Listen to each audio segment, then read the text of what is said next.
L'économie mondiale entre dans une zone de turbulence entre bras de fer politique à Washington, rupture technologique à Pékin et emballement spéculatif à Wall Street. Les lignes de force du capitalisme global se redessinent à toute vitesse. Les institutions vacillent, les marchés s'affolent, les États s'arment, parfois au sens propre, parfois par le biais du protectionnisme. De la Cour suprême américaine à la Silicon Valley, de Davos à Zhongnanhai, une même question traverse l'actualité. Jusqu'où la politique peut-elle plier l'économie sans la briser?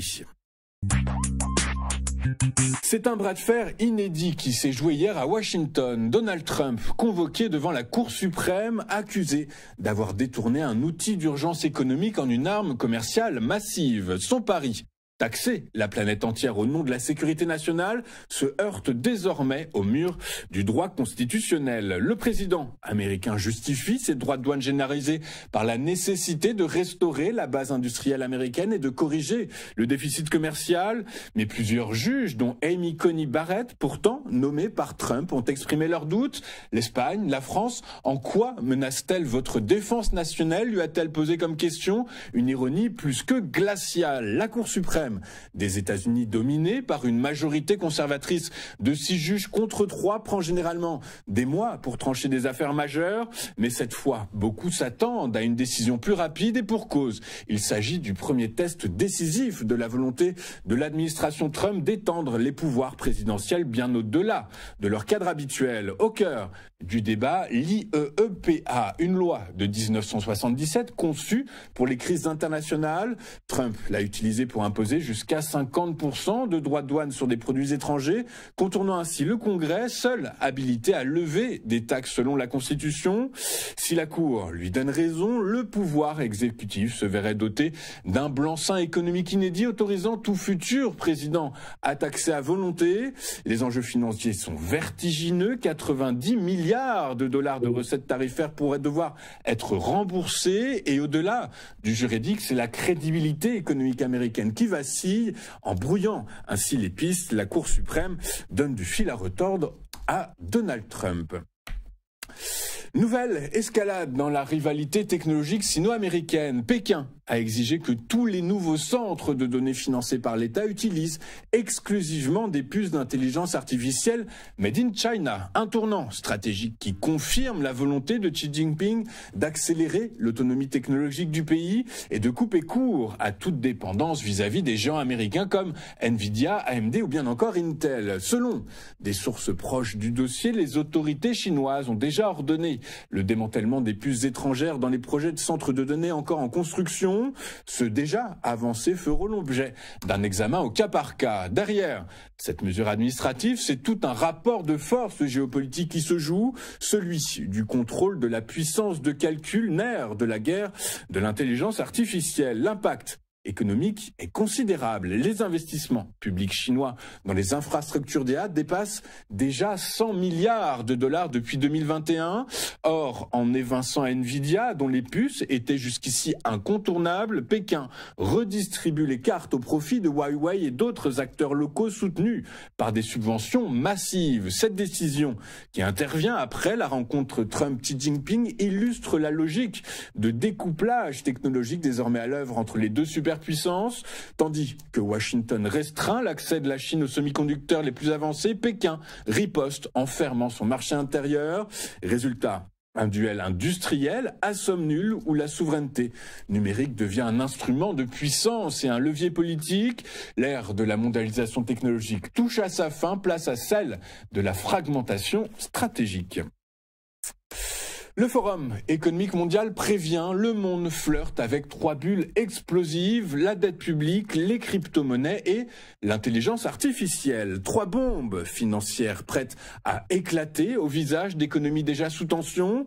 Depuis un an, Wall Street s'enivre de promesses technologiques, profits sans limite, productivité décuplée, avenir radieux et résultat, eh bien des valorisations délirantes, des actions technologiques à des sommets et des investisseurs persuadés que l'IA milliards réécrira les lois de la croissance. Mais selon Borge Brende, le président du Forum de Davos, les marchés oublient les fondamentaux, c'est-à-dire des taux d'intérêt encore élevés, une inflation persistante et surtout des États surendettés comme on n'en avait plus vu depuis 1945. Le risque est donc double, financier et social, car derrière l'euphorie boursière, l'IA détruit déjà des emplois, Amazon, Nestlé et d'autres géants rationalisent à tout va. Brende évoque par ailleurs la possible naissance d'une nouvelle ceinture de rouille non plus industrielle mais administrative, celle des cols blancs, remplacée par des algorithmes. La leçon est limpide. L'histoire économique ne pardonne jamais l'excès de confiance.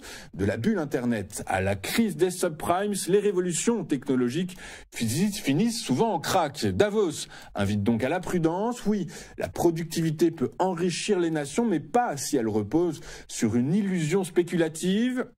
L'intelligence artificielle promet un monde plus efficace, mais pas nécessairement plus stable. L'emploi américain continue de surprendre par sa résilience. Selon le dernier rapport d'ADP, les entreprises privées ont créé 42 000 emplois en octobre, bien au-dessus des prévisions du consensus. Ce léger rebond porté par les secteurs du commerce, des transports et de la santé confirme que le marché du travail américain reste solide malgré le ralentissement de la croissance et la crise budgétaire qui paralyse partiellement les services publics. Mais derrière ces chiffres, les signaux de fragilité se multiplient. Les petites entreprises, colonne vertébrale de l'économie américaine, ont perdu 34 000 emplois, tandis que les grands groupes ont créé 76 000 postes. Ce déséquilibre traduit une concentration accrue du dynamisme économique au profit des grandes firmes dans un contexte où le coût du crédit reste élevé malgré la récente baisse des taux de la Fed à 3,75-4%. Par ailleurs, les salaires progressent encore de 4,5% pour les salariés et de 6,7% pour les nouveaux entrants, un rythme trop soutenu au goût de la Réserve fédérale américaine qui craint une inflation persistante. Cette situation met la Banque centrale américaine dans une position délicate, freinée, davantage risquerait d'étrangler les petites structures déjà fragilisées, tandis qu'un assouplissement excessif pourrait relancer la spirale inflationniste. Sur le plan géopolitique, ce rééquilibrage du marché de l'emploi intervient alors que Donald Trump mise sur la réindustrialisation via une nouvelle salve de droits de douane contre la Chine. Mais les chiffres d'ADP montrent que le secteur manufacturier reste à la peine avec 3 000 emplois perdus, illustrant les limites du protectionnisme américain. En somme, l'économie américaine tient bon, mais son moteur social, les PME, elles, lui, cale dangereusement. C'est un paradoxe cruel. La première économie mondiale tourne au ralenti, non pas à cause d'un choc extérieur, mais à cause de son propre dysfonctionnement politique. Depuis plus d'un mois, Washington est en effet paralysé. 36 jours sans budget, sans données économiques, sans paix pour 1,4 million de fonctionnaires du jamais vu dans l'histoire américaine. Et cette fois, le coût est colossal. Selon Goldman Sachs, le PIB du T4 américain pourrait chuter de 1,15 point de pourcentage, effaçant d'un trait la dynamique des mois précédents. Le CBO, le bureau du budget du Congrès, estime que jusqu'à 14 000 milliards de dollars de PIB seront définitivement perdus. Pendant ce temps, des millions d'Américains privés d'allocations alimentaires doivent choisir entre l'essence et les repas. Mais au-delà du choc social, c'est l'aveuglement économique qui inquiète.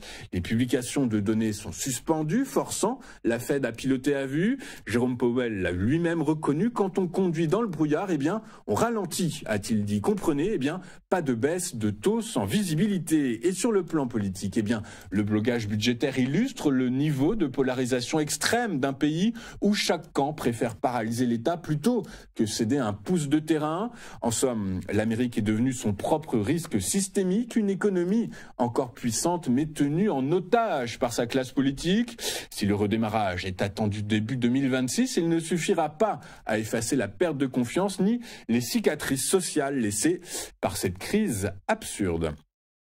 Avant de faire Le point sur les performances des principaux actifs mondiaux. Regardons ce à quoi les investisseurs seront attentifs aujourd'hui et pas que de grand chose à se mettre sous la dent du côté de la macroéconomie, c'est du côté de la politique monétaire qu'il va falloir aller chercher de la volatilité puisque la Banque d'Angleterre communiquera sur sa décision de politique monétaire et sinon le statu quo est attendu par le consensus en France. Quelques entreprises publieront leurs résultats, notamment Legrand,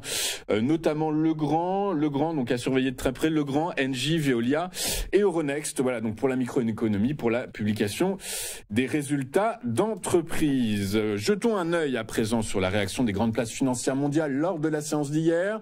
Et en Europe, les principales places financières ont retrouvé des couleurs portées par un double signal, le rebond des valeurs technologiques et un marché de l'emploi américain plus solide qu'attendu, comme nous l'avons vu. À Paris, le CAC 40 a grappillé 0,08% à 8074 points. Le DAX a pris 0,42% et le FTSE 0,64%. Aux États-Unis, la crainte d'une correction imminente s'estompe. Les investisseurs ont trouvé dans les chiffres de l'emploi privé une raison de souffler puisque, comme on l'a vu, selon ADP, 42 000 postes ont été créés en octobre après un mois de septembre négatif, de quoi tempérer les doutes sur la santé du marché du travail américain. Alors certes, les voies prudentes ne manquent pas puisque certains analystes financiers estiment quand même qu'une correction de 10 à 15% reste probable, tant les valorisations des géants de l'IA frôlent l'irrationnel. Mais pour l'heure, la bourse préfère l'optimisme et hier, les trois grands indices ont clôturé dans le vert. Le Dow Jones a gagné 0,48%, le S&P 500 a progressé de 0,37%, le Nasdaq s'est envolé de 0,65%. Enfin, les contrats à terme sur le pétrole ont